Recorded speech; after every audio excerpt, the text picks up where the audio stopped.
Sa balita nitong nakaraang linggo lamang, 4 na mga patrol vessels ng Philippine Coast Guard ang nagsama-sama sa bahura na kung tawagin ay ang Escoda Shoal o tinatawag ding Sabina Shoal na kung saan napabalita noong gagawa ng artificial island ng China, kaya nagpadala ng maraming pwersa ang Philippine government. Isang Teresa Magbanwa class patrol vessel na pinakamalaking barko ng ating Coast Guard at nasa 3 Parola class patrol vessels ang kasalukuyang nagbabantay sa ating teritoryo at hindi naman ito nagustuhan ng Chinese government. Matinding pagprotesta ang ginawa ng Chinese government sa Pilipinas dahil sa mas pinalakas na presensya ng ating Coast Guard sa West Philippine Sea at nagsususpetsya umano ang Chinese government na gagawa umano ng pasilidad ang Pilipinas sa Sabina Shoal at mukhang tayo pa ang binabaliktad ng China. Ayon sa tagapagsalita ng PCG, naka-full force umano ang pwersa ng Pilipinas sa West Philippine Sea upang hindi maharang ng China Coast Guard ang kanilang resupply mission. Ngunit ayon naman sa China, ay namataan umano nilang may daladalang construction materials ang mga barko ng Pilipinas sa naturang karagatan, kaya ganun na lang ang naging reaksyon ng Chinese government. At bilang pagresponde na rin ng China, muli nilang pinadala ang kanilang tinatawag na monster ship na halos 2 beses na mas malaki kumpara sa BRP Teresa Magbanwa. Ngunit hindi rin naman umano magpapasindak ang PCG at ipagpapatuloy ang kanilang misyon sa West Philippine Sea.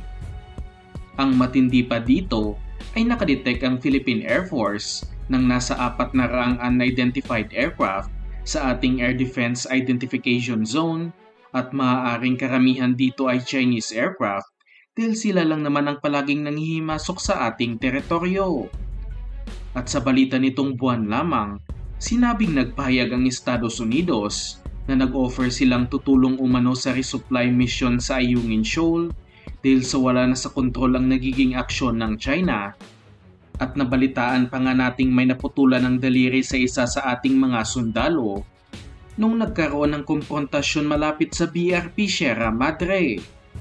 Inaasahang magpapadala din ng mga barko ang Estados Unidos, lalong-lalo na ang kanilang mga warship kapag tatanggapin ng Philippine government ang kanilang offer at hindi na makakapalag pa ang China dito dahil ang kanilang kayang ibuli ay mga maliliit na bansa lamang. Subalit sa nakalap nating impormasyon, ay mukhang hindi muna tatanggapin ng hukbong senatahan ang offer na ito na pagtulong ng Estados Unidos. Ngunit nagpasalamat naman ito sa pinapakitang suporta ng bansa laban sa mga agresibong galaw ng China. Ayon sa AFP, marami pa umano silang opsyon upang makapag-resupply sa BRP Sierra Madre at hindi pa muna sa ngayon kailangan ng pwersa ng Estados Unidos. Sa aking opinyon lamang, ay mukhang iniiwasan ng Philippine government na mas lalo pang lumala ang gulo sa West Philippine Sea dahil kapag sumama ang mga barkong pandigma ng Amerika, ay lalo lang lalaki ang presensya ng China at maiipit lang ang ating persa sa pagitan ng China at Amerika. May bagong plano na pinresenta ang AFP kay Pangulong Marcos kung paano makakapag-resupply sa BRP Sierra Madre, ngunit hindi inilabas ang mas maraming detalye patungkol dito.